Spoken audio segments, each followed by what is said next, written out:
Atëherë kohët e fundit kanë qarkulluar shumë informacione në lidhje me rastin e Bleonës.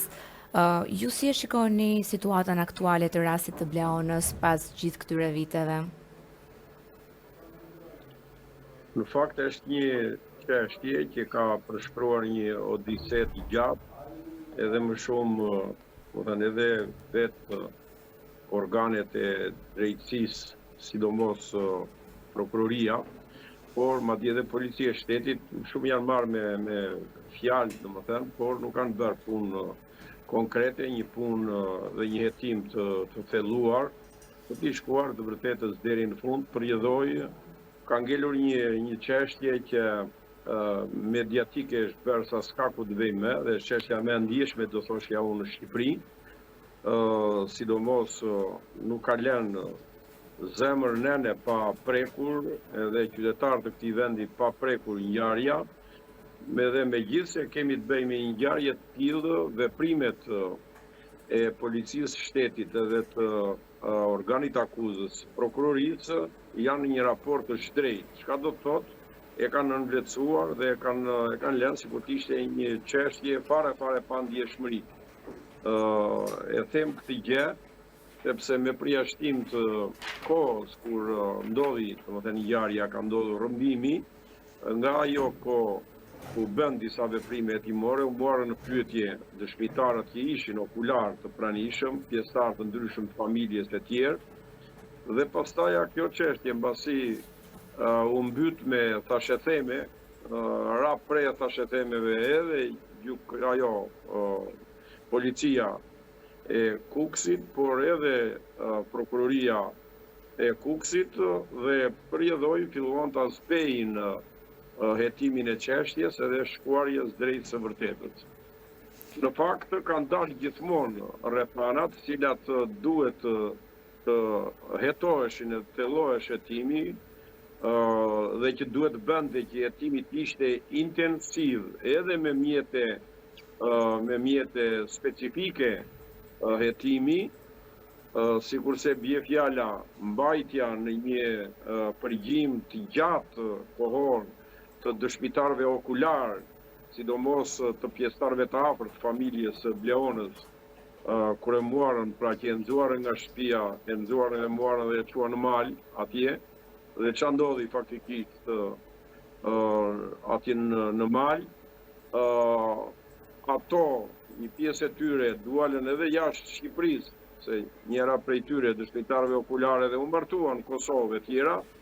por nuk u mbajtën në përgjim, me qëllim që të nxirrnin qoftë edhe indirekt të dhëna, se jo vetëm për shkakun e rrëmbimit, po edhe ku faktikisht e çuan Bleonën. Momentalisht çështja është lëvizur, ku lëviz sepse e jema e Bleonës mori pastaj u kthjellua në kuptimin e mirë të fjalës, po në fillim si kishte edhe kushtet ajo, por u kthjellua më vonë dhe i erdha ndihmën si mbrojtës ligjor i saj, sepse ajo mendonte që do kishte një avokat, po avokatët kanë shpenzime të tjera, ndërsa unë e mora përsipër që ta përfaqësoj, ta mbroj edhe të shkoj deri në fund hetimeve për këtë çështje, mbasi më muarën në një emision investigativ, edhe dhash vlerësimet e mia dhe atje pastaj mora angazhimin që të isha i pranishëm, domethënë me gjithë qenien time profesionale e tjera për ta ndjekur këtë çështje. Dhe kam konstatuar edhe në policinë e Kukësit, mbasi studiova dosjen, edhe në prokurorinë e Kukësit, që nuk ishin bërë asnjë lloj veprimi në kajen e dur të zbulimit të këtij krimi kaq të rënd siç është rrëmbimi, sepse rrëmbimi është një vepër penale shumë e rëndë edhe në kodin ton penal. Madje po të vijnë pasoja, larg qoftë, po të ketë pasojë vdekje, nuk ka dënim tjetër për ata që e kanë bërë këtë vepër penale përveç se burgimit përjetshëm. Dhe në këtë aspekt, unë konstatova që çështja i kishte kaluar dhe prokurorisë krimeve të rënda që isha atëre, dhe që sot quhet Paku, dhe ajo prokurorie kishte mbajtur pa bërë asnjë lloj veprimi disa kohë, dhe ja ktheu prap çështjen prokurorisë Kukësit. Prokuroria e Kukësit pa bërë asnjë lloj veprimi, ja kaloi prap policisë shtetit edhe i tha që bëj ti veprime, ç'a do të dali domethënë në drejtim. Edhe këtu kishte vdekur dosja, ishte një dosje vdekur. Në këtë situatë kam marrë unë çështjen edhe mbasi kam bërë disa veprime, mbasi kam parë dosjen me vëmendje, kam nxjerr edhe disa prova indirekte, të cilat çonin atë që realisht kemi të bëj me një rrëmbim dhe që vlerësova që nuk është dukur, domethënë vajza nuk ka qenë trafikim, po dhe që ti marri organet apo me këtë qëllim të ishte bërë rrëmbimi i saj, por më shumë më quan drejt një piste të një në thonjza të moralit që pretendonin që vajza nuk është e babait, domethënë i ka të regjistruar, edhe për të rrjedhoj, domethënë si rrjedhoje kësaja për të mbuluar gjoja këtë turp, janë bërë veprime ndaj fëmijës. Pak a shumë, domethënë kjo ishte si pista me besueshme që duhet të vazhduar hetimi. Dhe kemi arritur tani që çështjen t'ja kalojmë spakut, sepse kemi të bëjmë me një grup të strukturuar kriminal. Nuk është një person i vetëm që ka bërë rrëmbimin, ka qenë planifikuar kohë më parë dhe që janë organizuar për ta bërë një veprim të tillë. Organizimi është me një numër të konsiderueshëm personash, ka dhe ekzekutor në të. Ekzekutori madje na rezulton që është një person që po për të njëjtën vepër penale për rrëmbim personi ka qenë në akuzë dhe pastaj ka dalë i smur psikik edhe është mbyllur në spital, por nuk ka marrë dënimin. Kështu që në këtë situatë jemi dhe po vazhdohet puna për hetimin e mëtejshëm të kësaj çështje, por tashmë e ndodhur në SPAK. Atëherë për grupin strukturuar kriminal që ju përmendët, çfarë mendoni se kanë synuar ata? Synimi tyre, sikurse u thash, është që ajo të mos jetë më në atë familje, dhe që ti ta shkëpusin nga prindi baba, edhe ka rrezik që edhe ta kenë vend diku të fëmijë, kuptohet, jo për t'i bërë keq, domethënë edhe për ta zhdukur fizikisht e tjera, se kjo gjë ata mund ta realizonin edhe atje në malin e asaj të fshatit në Fuks. Por thjesht edhe vetëm që mos ketë me, domethënë, mos kenë me punë, sidomos i jati i saj, edhe personat që mund ta kenë marrë fëmijën, arsyen përse mund ta ketë marrë ata janë të ndryshme, mund të jetë birësim i fëmijës, edhe kjo mund të jetë ajo, domethënë me besueshmëri atis. Mirë, po fëmija duke qenë i vogël, duke pësuar dhe tronditje nga më të rënda të rrëmbimit, ajo ishte pabushur 6 vjeçe, edhe kur ndryshon ambientin, kur ndryshon gjuhën e komunikimit, kur nuk di me ku je, në cilin vend je, edhe pastaja gradualisht u mbet edhe kujtesën se kush është mamaja jot, kush është babai e tjera me radhë. Kjo e bën jashtëzakonisht të vështirë komunikimin, domethënë, të vajzës edhe gjepjen e atyre lidhjeve për të arritur edhe për ta gjetur atë ku është konkretisht. Kështu që në këtë aspekt, prandaj duhet një hetim tepër intensiv, edhe hetimi duhet përqendrohet posaçërisht tek babai i vajzës, por edhe të pjesëtar tjerë të familjes së tij, si dhe tek personat që faktikisht e kanë e muarën nga shtëpia, e çuan atje në mal, edhe pastaj nuk e kthyen më në shtëpi. Kështu që një hetim i plot i thellë edhe me mjete edhe speciale do arrinte që të zbulohej e vërteta. Ndërsa e vërteta nga vetë vajza nuk mund të zbulohet dot, sepse jam i bindur që koha e gjatë ka bërë të vetën dhe tashmë ajo e ka jashtëzakonisht të vështirë të di se edhe edhe nuk do përshtatet dot, domethënë me nënën e vet, edhe nëse do zbulohet do dali edhe do të takohet me nënën e vet. Përsëri ta ketë vështirë që të futet brenda shpirtit saj e tjera, aq po e gjatë është edhe aq situata të ndryshme mund të ketë kaluar në jetën e vet sa kujtesa domethënë ka bërë vetë. A keni ndonjë informacion të ri që nuk është publikuar ende? Po, ajo pista e Vlorës ishte diçka. Edhe ju i keni dëgjuar se çfarë kishte ndodhur. Realisht, vajza mendohet që në Vlorë ka shkuar fillimisht, edhe në atë fshatin që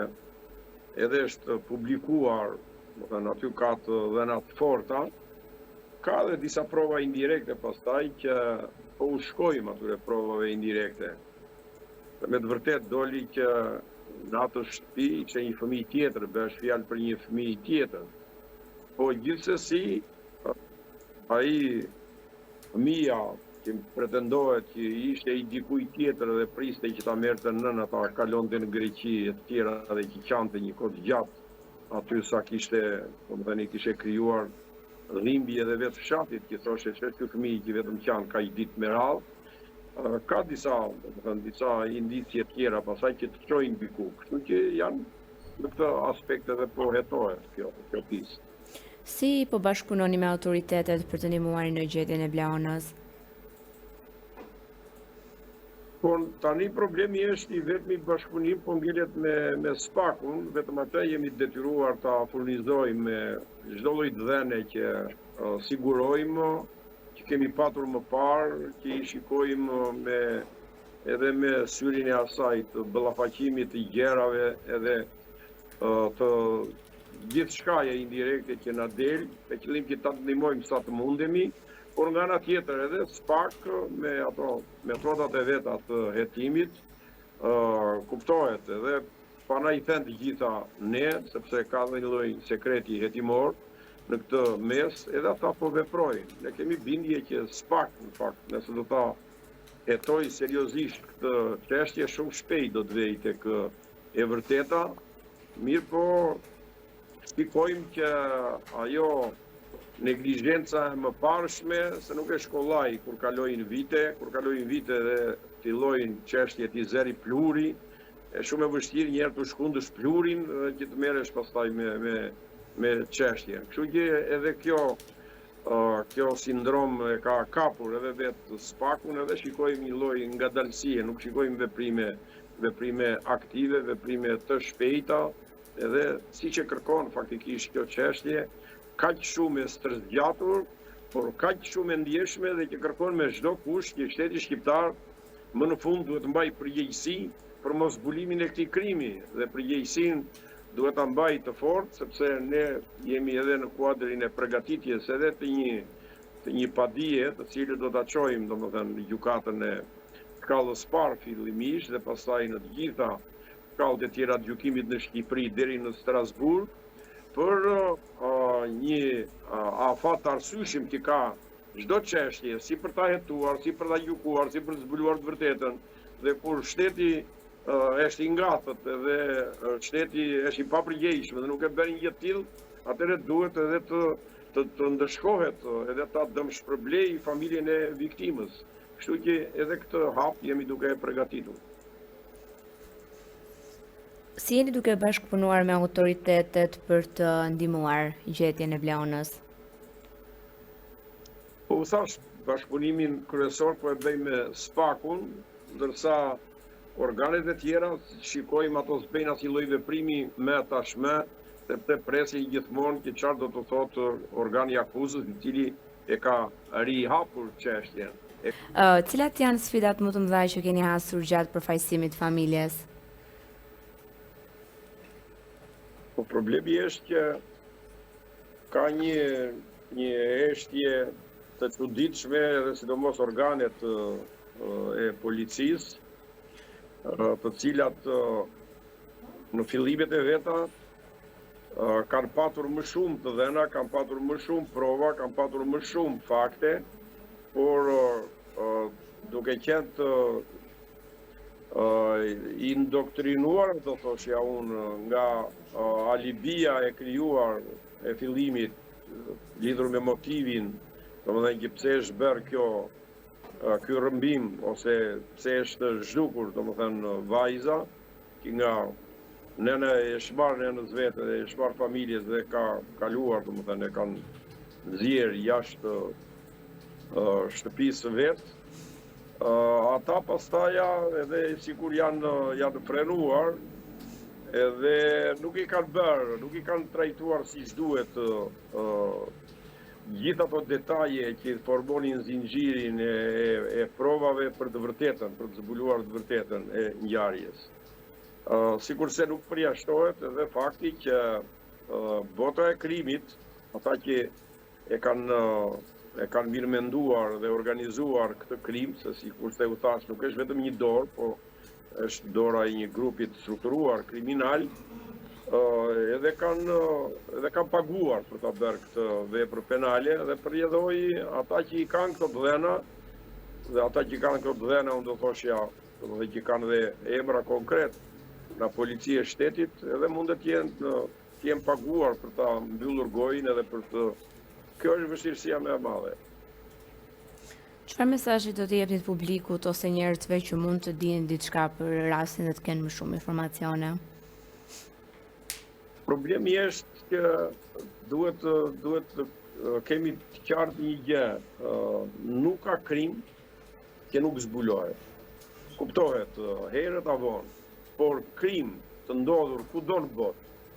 që të ketë ngelur pa e zbuluar të vërtetën, pavarësisht se si ka qenë e vërtet, sa e hidhur ka qenë apo sa e shpranuar apo nuk e shpranuar, nuk ka ngelur. Përjedhoi. Ne jemi një vend i vogël, edhe në një vend të vogël, pavarësisht neglizhencave e punës